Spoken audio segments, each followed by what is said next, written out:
నమస్కారం అండి. ఈరోజు కరివేపాకు నల్ల నువ్వుల పొడి చేసుకుందాం. కరివేపాకు నేను మన ఇంట్లోనే ఫ్యాన్ కింద ఆరబెట్టుకున్నాండి 2 రోజులుగాను.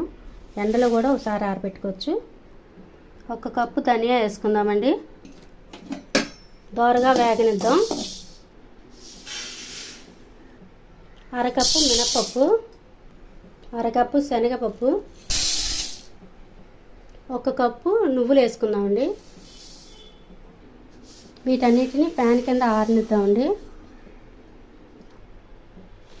50 గ్రాములు ఎండుమిరకాయలు, కరివేపాకు 2 గుప్పులు ఉంటాయండి, ఇవి కూడా వేసుకుందాం. ఇవి కూడా కొంచెం బాగా వేగాలి.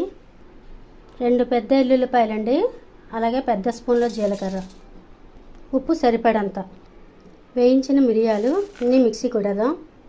మన కరివేపాకు రెడీ అయిపోయిందండి. కరివేపాకు పొడి లైక్